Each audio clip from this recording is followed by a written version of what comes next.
Assalomu alaykum domla.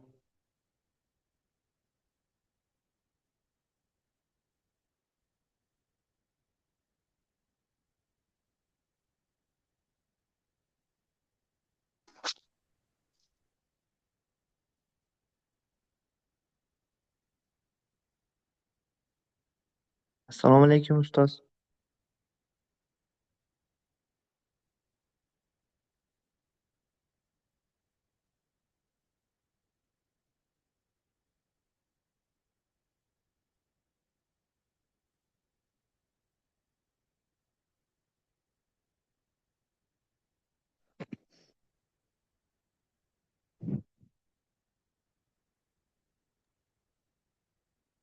Assalomu alaykum, hurmatli talabalar. Ovoz eshitilib turibmi? Assalomu alaykum ustoz, yaxshimisiz?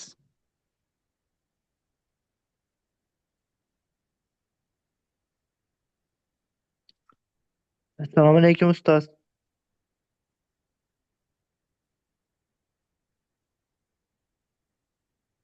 Ovoz eshitilib turibmi, o'rtoqlar? Assalomu alaykum, eshitilib turibdi domo. Eshitilib turibdi deb turibdilar. Kimdir menda ovoz yo'q deb turibdi. Assalomu alaykum ustoz. Bir eshitilib turibdi. Agar internetlaringiz chala bo'lsa, internet yaxshi bo'lgan joyga o'tinglar. Internet chala bo'lsa, ovoz eshitilmaydi. Aa, videoni man o'chirib qo'yaman, ovoz yaxshiroq eshitilishi mumkin. Assalomu alaykum ustoz. Xo'p. Shunda ovoz eshitib turgan bo'lsa, lekin o'quvchilar kam bo'lib turibdi. 36 o'quvchi bor ekan bugun.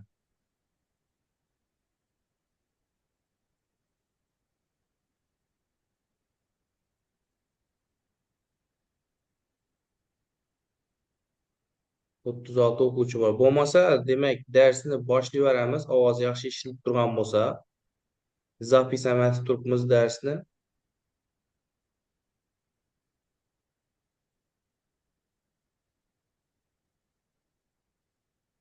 Xo'p. Kim darsda qatnashib turgan bo'lsa, shu chatga yozib bersin. Hozir yo'qlama aytmaka.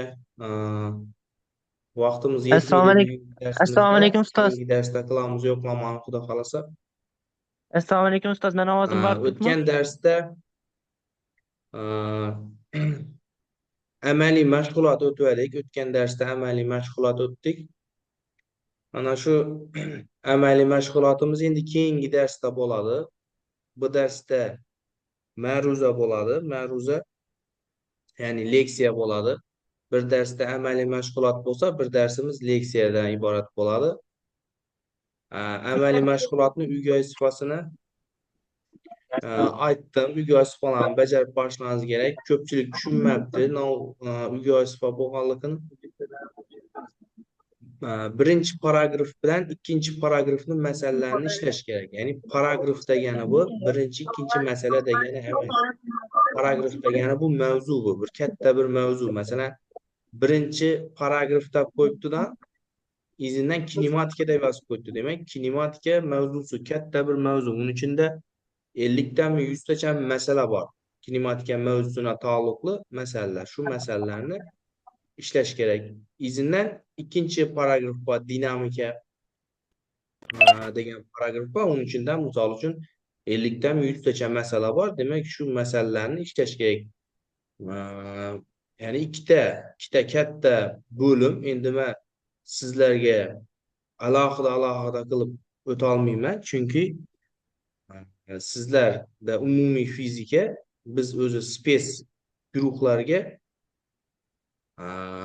mexanikani o'zini bitta semestr qilib o'tamiz. Ya'ni kinematikani ichida ham mavzular juda ko'p. O'sha mavzularni ham har birisini alohida qilib o'tib beramiz spes guruhlarga. Lekin sizlarda bu rejangizda unaqa emas. Sizlarda bitta bo'lib qo'shilib ketgan. Misol uchun kinematikami bitta bo'lim, dinamika bitta bo'lim. O'sha ikkita bo'lim bitta amaliy mashg'ulotga berilgan. shu ikkita bo'limga doir masalalarni ishlashni o'rganishlaringiz kerak. Xo'p, bo'lmasa bugungi darsimizda ikkinchi ma'ruzani demak ko'rib chiqamiz sizlar bilan. Ikkinchi ma'ruza mashg'ulotlarini. Hozir mana talabalar asta-sekin qo'shilyapti. Kim darsga qo'shilsa, mana shu chatga men falonchi guruhdan, misol uchun 253 guruh talabasi Abdiyozov Ma'murjon deb yozib qo'yinglar. Men kim, qaysi talaba, qaysi darsda qatnashganini bilishim kerak. Endi mana yozganda ham birovni o'rniga yozmanglar, chunki mana bu yerda sizlarni nimangiz chiqib turadi. O'sha bilan mos bo'lmasa, baribir yo'q Assalomu alaykum domla. belgilab qo'yaman. Mana bu yerda mana Assalomu alaykum Zignura domla. Bobekova deb chiqib turibdi akkaunti. U misol uchun mana darsda qatnashgan. Assalomu alaykum domla deb nima qilgan, yozgan. Siz mana Nodirbek Abduqulov, mana Nodirbek Abduqulov 251-guruh deb yozyapti. O'shanga qarab, demak, nima qilamiz? Yo'qlama qilamiz. Shu chatga yozib qo'yinglar. Kim qaysi guruhdan ekanligini, kim qatnashayotganini bilishimiz kerak. Hozir mana 44 ta talaba qatnashyapti, lekin sizlarda 120 dan ziyod talaba bo'lishi kerak. Bo'lmasa, darsimizni davom qildiramiz. Demak, egri chiziqli harakatlarga keldik. Mana egri chiziqli harakat jismlar aylana bo'ylab yoki gorizontal harakatlansa yoki gorizontga burchak ostida harakatlansa, egri chiziqli trayektoriya bo'yicha harakatlanadi. Bu demak trayektoriyamizni mana bu egri chiziqni bir qismi bu yerda tasvirlangan va bu yerda mana tezligi mana shu egri chiziqqa urinma ravishda yo'nalgan bo'ladi. Mana bu yerda demak radiuslari, mana bu radiusning o'zgarishlari bu yerda nuqtalar bilan berilgan. Endi shu egri chiziqli harakatlarda o'rtacha tezlik deganimiz mana o'rtacha tezlikning belgilanishi v demak ikkala tomoniga mana 3 burchak ko'rinishida nima kauslar qo'yilgan. Mana shu o'rtacha tezlik degan ma'noni bildiradi. Mana shu o'rtacha tezlikni topish uchun mana delta r ni delta t ga bo'lamiz. Ya'ni bosib o'tgan masofasini farqini demak biz demak ana shu bosib o'tish uchun ketgan vaqtga bo'ladigan bo'lsak, bizda demak o'rtacha tezlik kelib chiqadi. Endi buni hosilaviy ko'rinishda ham aniqlash mumkin. Mana bu yerda limitlarga o'tilgan. Biz bilishimiz kerak bo'lgan joyi mana o'rtacha tezlik demak dr taqsim dt, ya'ni r dan vaqt bo'yicha birinchi tartibli hosila ekanligini bilib olishimiz kerak. Ana endi tezlanishini aniqlaydigan bo'lsak, tezlanishimiz mana a harfi bilan belgilanadi. Demak, tezlanishimiz bu tezlikdan vaqt bo'yicha hosilani bildiradi.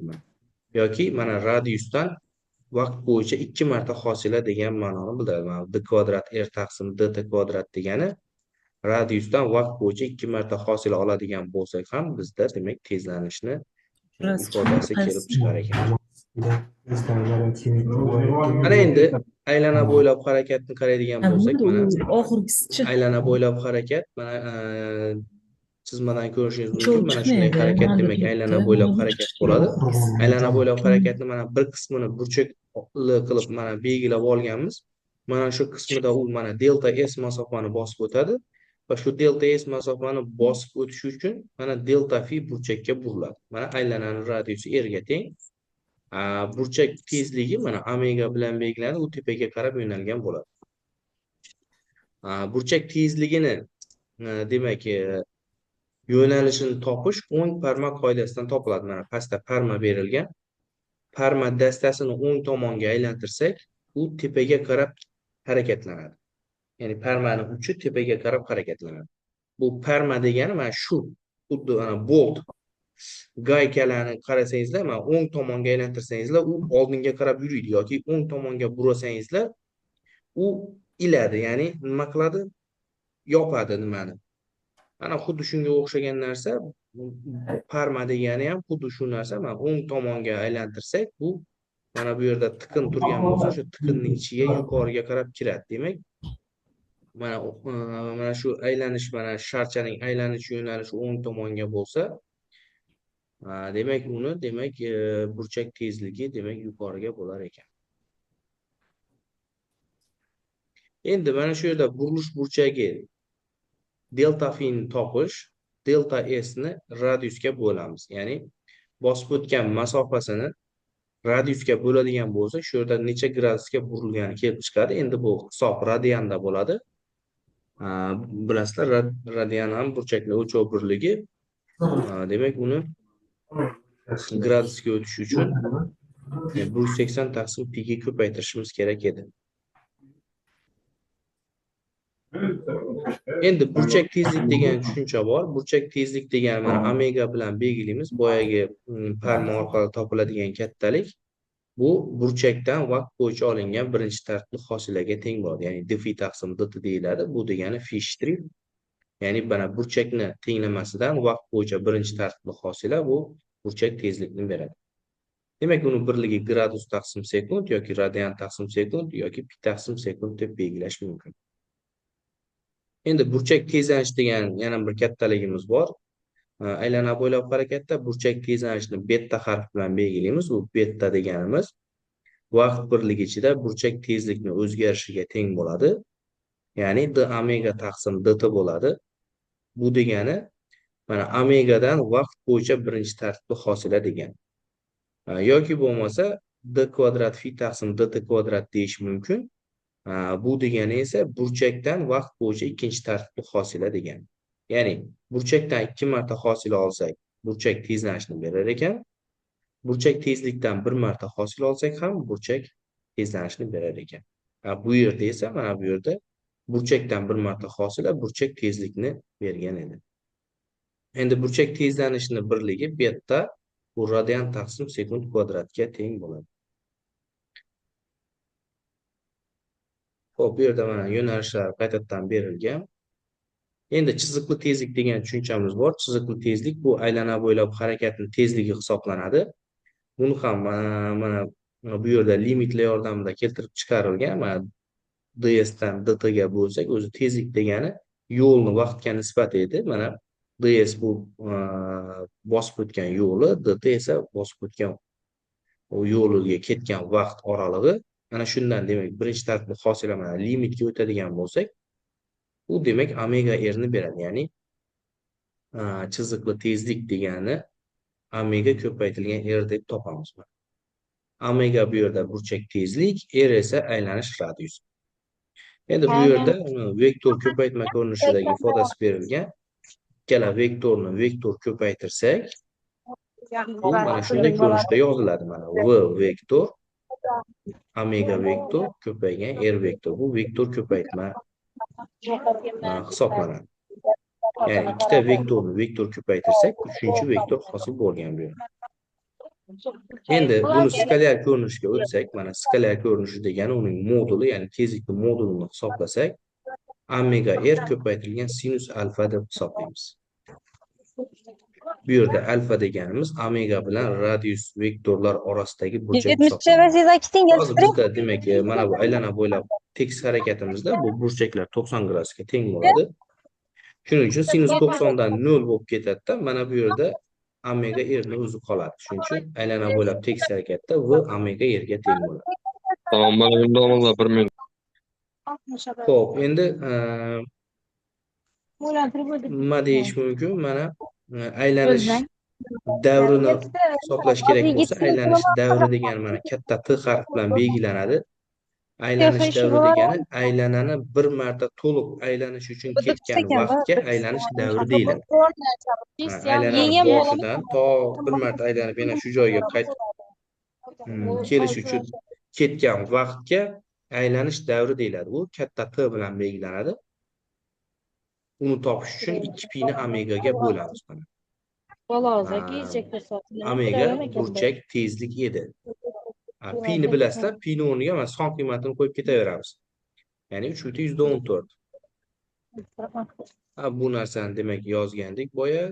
Omega deganimiz d phi taqsim dt, u ham konstanta bo'ladigan bo'lsa, phi deganimizni omega t deb topsak bo'ladi. Mana phi bu burilish burchagi. Masalan, aylana bo'ylab harakatlansa, masalan 60 gradusga burilishi mumkin yoki 90 gradusga burilishi mumkin yoki to'liq bir marta aylansa u 360 gradusga burilgan bo'ladi. Endi bu yerda masalalarni hisoblaganda phi ni o'rniga 360 qo'ymaymiz, 2 pi qo'yib ketamiz. Chunki pi 180 gradusga teng, 2 pi bo'lsa 360 gradusga teng bo'ladi. Endi normal tezlanish degan bor. Aylana bo'ylab harakatning normal tezlanishi bu markazga intilma tezlanish ham deyiladi. Uni demak formulasi v kvadrat taqsim r ga teng bo'ladi. V deganimiz bizada demak mana shu chiziqli tezligi, r esa aylananing radiusi. Endi uni yana omega v deyish ham mumkin yoki omega kvadrat r deyish ham mumkin. Aylana bo'ylab demak tekis harakatlansa, tangensial tezlanish 0 ga teng bo'ladi. Hozir tangensial tezlanish nima ekanligini uni ham ko'rib chiqamiz.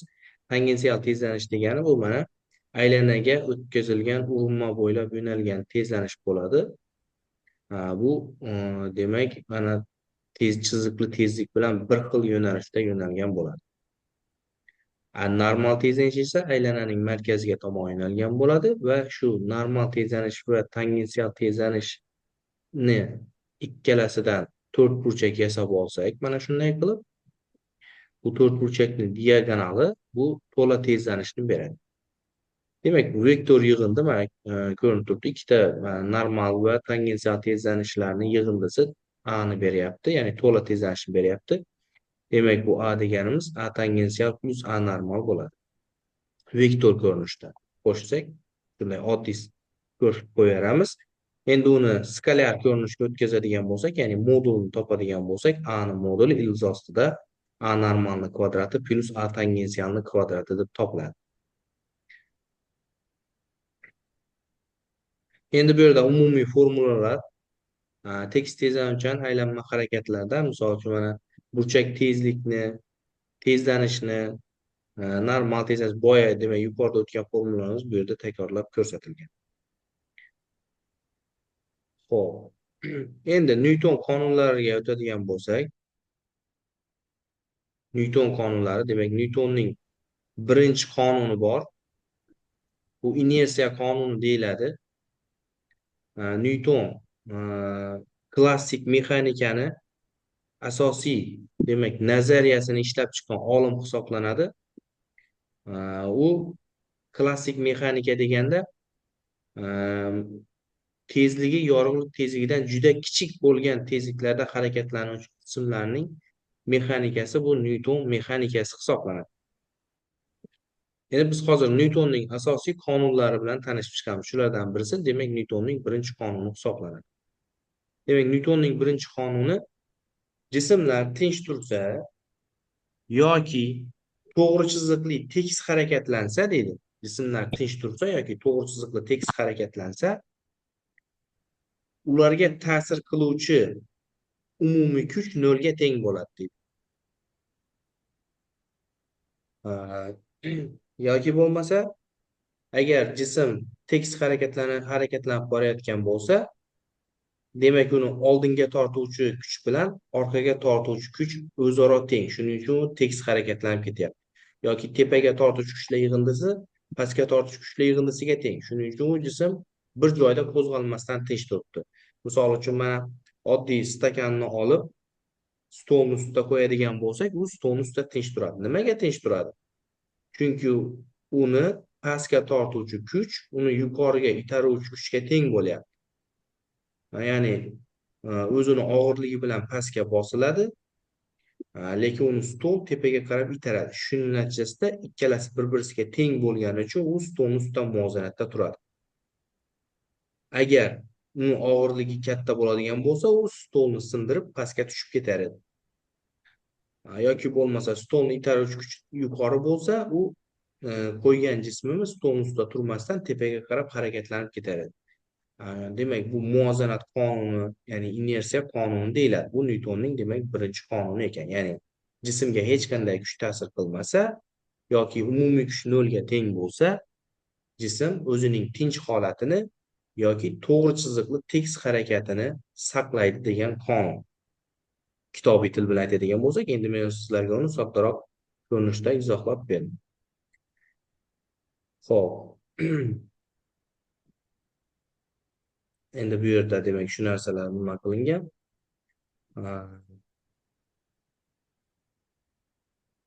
Xo'p. Endi inersiya kuchi degan kuch mavjud. Tabiatda inersiya kuchlardan birisi bu Coriolis kuchi hisoblanadi. Coriolis kuchi bu Yerning o'z o'q atrofida aylanishi tufayli hosil bo'ladi. Misol uchun mana o'z o'q atrofida aylanayotgan jismni oladigan bo'lsak, bu jism mana soat strelkasi yo'nalishida aylansa, uni demak o'rtasida turgan sharcha A nuqtaga qarab harakatlanmasdan u B nuqtaga qarab harakatlanib ketadi. Ya'ni qandaydir bir trayektoriya bo'yicha harakatlanib B nuqtaga boradi. Aslida u reja bo'yicha A nuqtaga borish kerak edi, lekin u B nuqtaga yetib boradi. Nima uchun? Chunki bunga demak markazdan qochma kuch ta'sir qiladi. Mana shu demak Coriolis kuchini formulasi mana bu yerda F(k) bilan berilgan mana 2m demak V shtrix ko'paytirilgan omega ga teng bo'ladi.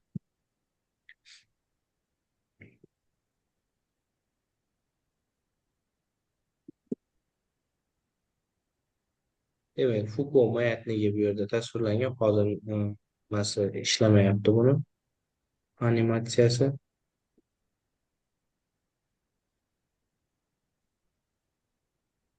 Nimagadir animatsiyasi ishlash kerak edi. Bu yerdan qo'yishimiz kerak.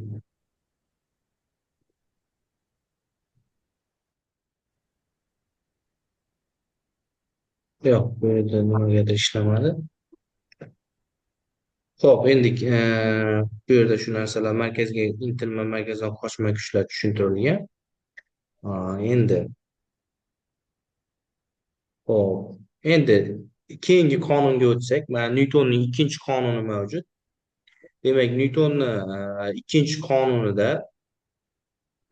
shunday nomlangan: jismning olgan tezlanishi unga ta'sir qilayotgan umumiy kuchga to'g'ri proporsional, massasiga esa teskari proporsionaldir deyiladi.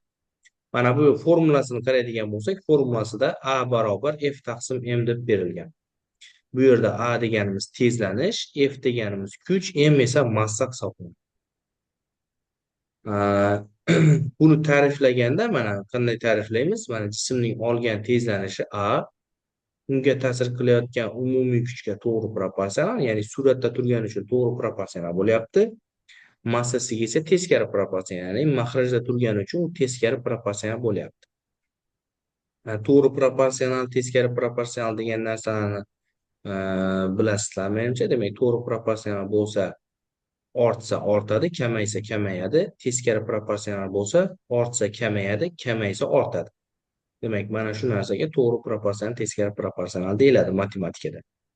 Endi bu yerdan F ni topsak, M mana tezlanishning yoniga ko'payadi, F teng ma bo'ladi.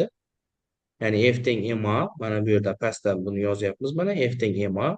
Endi A ni o'rniga mana dv taqsim dt qo'yadigan bo'lsak, massani ham tepaga kiritib yuborsak, dmv taqsim dt bo'lib qoladi. Va bu yerdan mv ni p deb olamiz, ya'ni impuls deb olamiz. Bu dp taqsim dt bo'ladi. Ya'ni bu degani F deganimiz demak jism impulsidan olingan birinchi tartibli hosilaga teng ekan. Buni mana bunday ko'rinishda ham yozish mumkin. F teng dp taqsim dt deb yoki bo'lmasa mana p shtrix F teng p shtrix deb ham yozish mumkin bo'ladi. Mana bu yerda o'zini alohida nima qilamiz? Demak, impuls degani bu lotincha so'z bo'lib, turtki degan ma'noni bildiradi. Misol uchun bitta jism ikkinchi jismni turtib yuborsa, u birinchi jism ikkinchi jismga turtki bergan bo'ladi, ya'ni impuls bergan bo'ladi. Bu impulsni ikki turga bo'lamiz: kuch impulsi va jism impulsi. Biz mana jism impulsini P harfi bilan belgilaymiz. Bu mv, ya'ni jism massasini uning tezligiga ko'paytmasi bu jism impulsini beradi. Bu vektor kattalik hisoblanadi.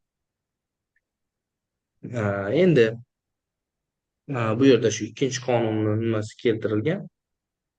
Ha, Jism impuls yordamida ifodalanishi. Bu yerda mana yana tezlanishimiz bu yerda misollar keltirilgan. Mana bitta aravacha ikkinchi aravacha bilan to'qnashyapti. Uch xil holat. Mana bittasi pustoy aravacha bilan to'qnashsa, mana bu pustoy aravacha ko'proq tezlik oladi. Agar og'irroq bilan to'qnashsa, u sekinroq tezlik oladi. Mana bu yerda ikkita yuk qo'yilgan. U bilan to'qnashsa, unda juda ham sekin impuls oladi. Ya'ni mana tezlanish massaga teskari proporsiya ekanligini bu yerda ham ko'rishimiz mumkin. Bu yerda ham misollar keltirilgan.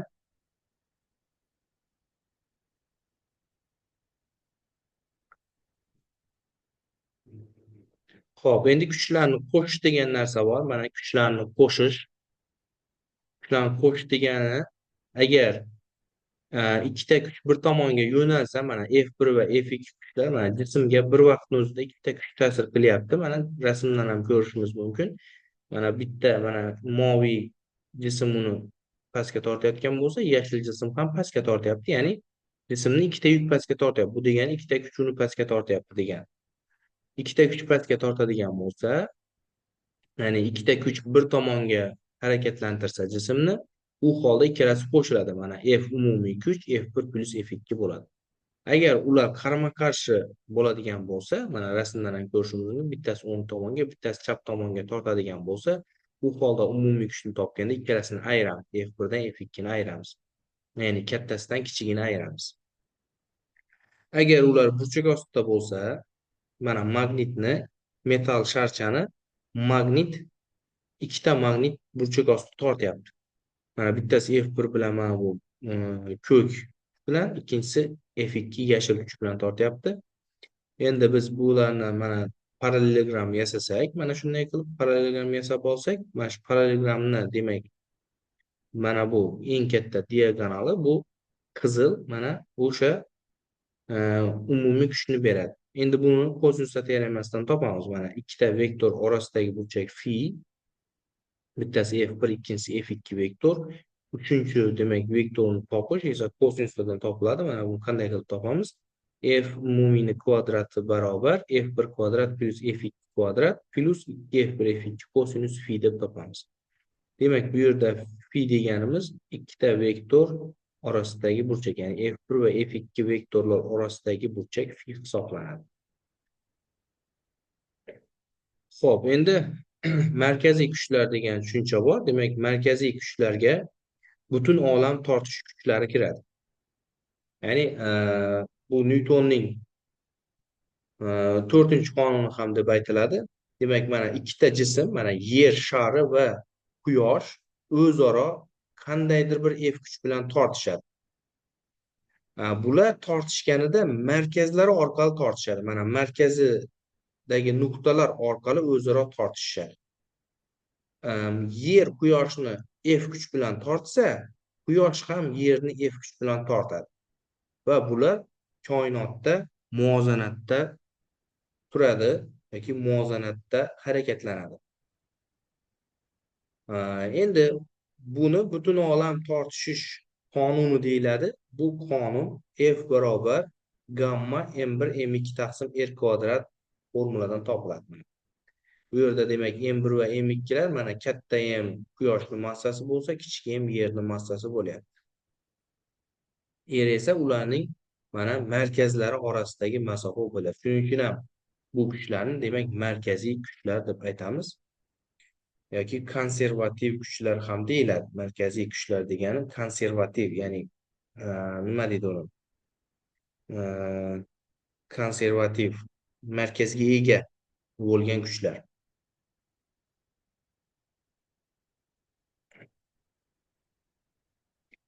Bundan tashqari ikkita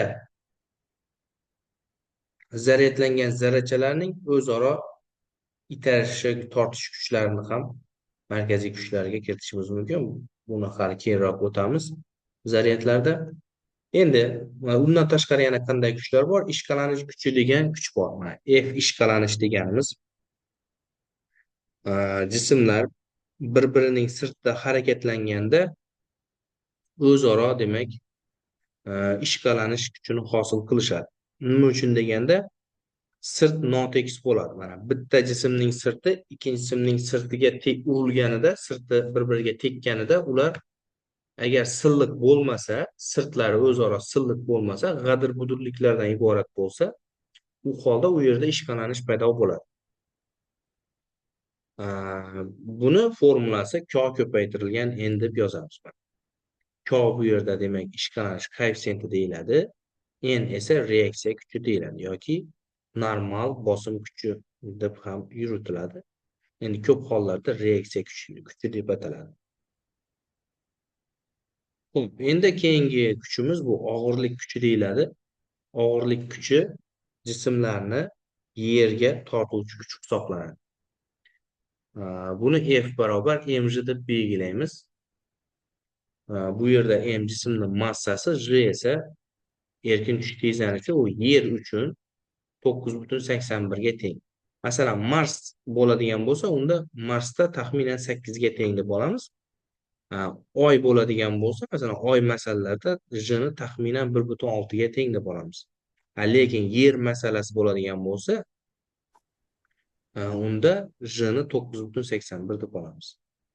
Endi bu yerda jismlarning og'irligini o'zgarish berilgan, ya'ni jismlar tepaga yoki pastga qandaydir bir tezlanish bilan harakatlansa, misol uchun pastga a tezlanish bilan harakatlansa, u holda jismning og'irligi mg minus a bo'ladi, ya'ni mg bo'lmaydi, mg minus a bo'ladi.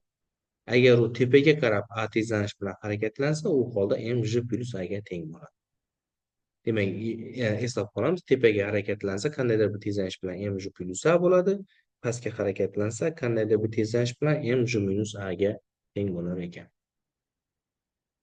Endi yana qanday kuchlarimiz bor? Bundan tashqari elastiklik kuchi mavjud. Demak, elastiklik kuchi bu F barobar minus kr bo'ladi. Ya'ni bu yerda K jismning bikirligi deyiladi. R esa buni demak deformatsiya kattaligi.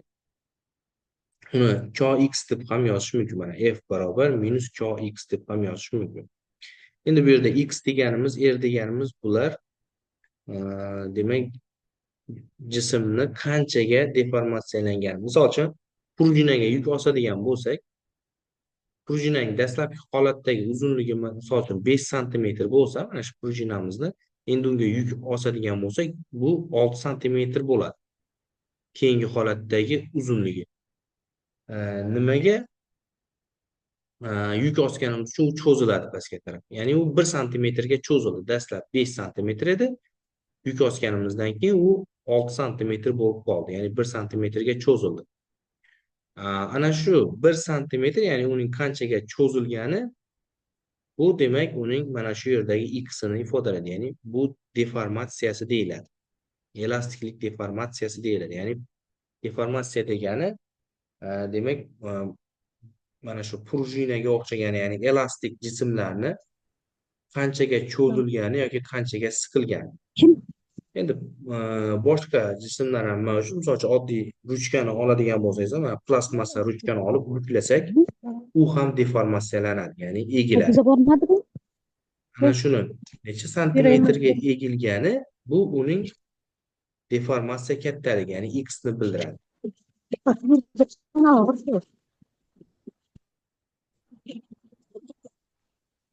Xo'p, endi Nyutonning 3-qonuni mavjud. Nyutonning 3-qonuni degani bu ikkita jismni ta'sirlashtirgan jismlarning o'zaro ta'sirlash qonuni hisoblanadi. Ya'ni jismlar bir-biri bilan, mana rasmdan ham ko'rishimiz mumkin, ikkita jism, mana ikkita bola aravachalarning ustida turib, arqon yordamida bir-birisini tortyapti. Mana shu holatda o'zaro bir-birisini tortayotgan holatda nima bo'lyapti? Ular o'zaro bir-biri bilan ta'sirlashyapti. Birinchi bola ikkinchi bolaga ta'sir qilyapti, ikkinchi bola esa birinchi bolaga ta'sir qilyapti. Mana shunday holatlarda ikkita jism o'zaro ta'sirlashsa, miqdor jihatdan teng, lekin yo'nalish jihatidan qarama-qarshi kuchlar bilan ta'sirlashadi deyiladi. Miqdor jihatdan teng, F1 F2 ga o'zi teng, lekin yo'nalishi bo'lgani uchun uni bittasini oldiga minus ishorasi qo'yilyapti. Ya'ni yo'nalishi minus ishorasi yo'nalishni bildiryapti. Masalan, bittasi o'ng tomonga tortsa, ikkinchisi chap tomonga tortayotganligini bildiryapti bu yerda.